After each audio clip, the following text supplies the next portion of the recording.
अथ 55 सर्गः।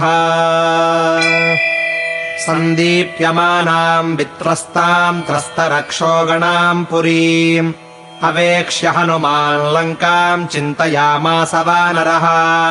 तस्याभूत्सु महांस्त्रासः कुत्सा चात्मन्यजायत। लङ्काम् प्रदहता कर्म किम् स्वित्कृतमिदम् मया। धन्याः खलु महात्मानो ये बुद्ध्या कोपमुत्थितम् निरुन्धन्ति महात्मानो दीप्तमग्निमिवाम्भसा। क्रुद्धः पापम् न कुर्यात् कः क्रुद्धो हन्याद्गुरूनपि। क्रुद्धः परुषया वाचा नरः साधूनधिक्षिपेत्। वाच्या वाच्यम् प्रकुपितो न विजानाति करिहिचित्।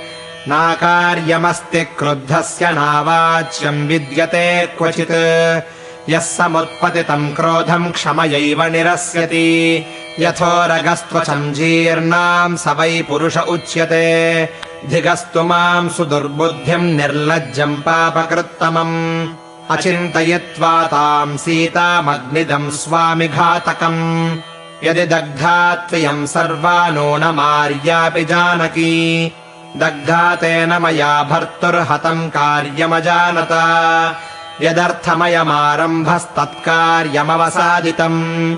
मया हि दहता लङ्काम् न सीता परिरक्षिता।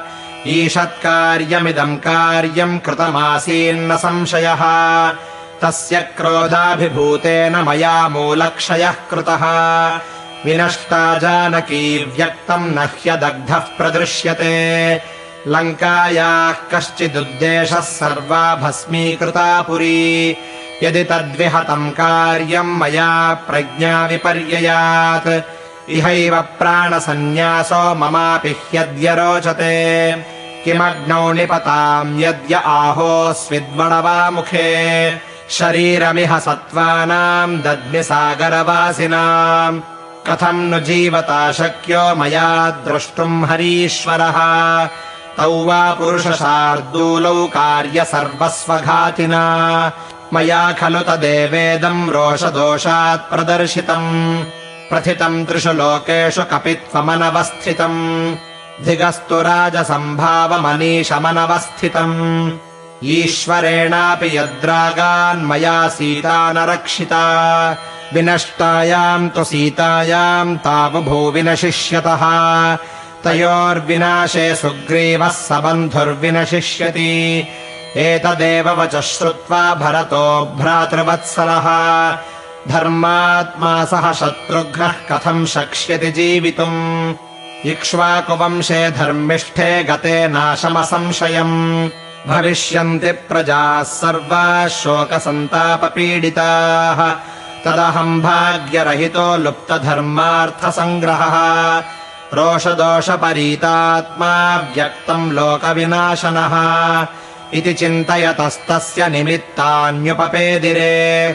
पूर्वमप्युपलब्धानि साक्षात् पुनरचिन्तयत्। अथ वाचारु सर्वाङ्गी रक्षिता स्वेन तेजसा। न नशिष्यति कल्याणी नाद्यरग्नौ प्रवर्तते। न हि धर्मात्मनस्तस्य भार्याममित तेजसः। स्वचरित्राभिगुप्ताम् ताम् स्प्रष्टुमर्हति पावकः। नूनम् रामप्रभावेण वैदेह्याः सुकृतेन च। यन्माम् दहनकर्मायम् नादहद्धव्यवाहनः। त्रयाणाम् भरतादीनाम् भ्रातॄणाम् देवता च या। रामस्य च मनः कान्ता सा कथम् विनशिष्यति। यद्वा दहनकर्मायम् सर्वत्र प्रभुरव्ययः। न मे दहति लाङ्गूलम् कथमार्याम् प्रधक्ष्यति। पुनश्चाचिन्तयत्तत्र हनूमान् विस्मितस्तदा। हिरण्यनाभस्य गिरेर्जलमध्ये प्रदर्शनम्। तपसा सत्यवाक्येन अनन्यत्वाच्च भर्तरि। असौ विनिर्दहेदग्निम् न तामग्निः प्रधक्ष्यति। स तथा चिन्तयंस्तत्र देव्या धर्मपरिग्रहम्। शुश्राव हनुमांस्तत्र चारणानाम् महात्मनाम्। अहो खलु कृतम् कर्म दुर्विगाहम् हनूमता। अग्निम् विसृजता तीक्ष्णम् भीमम् राक्षससद्मनि।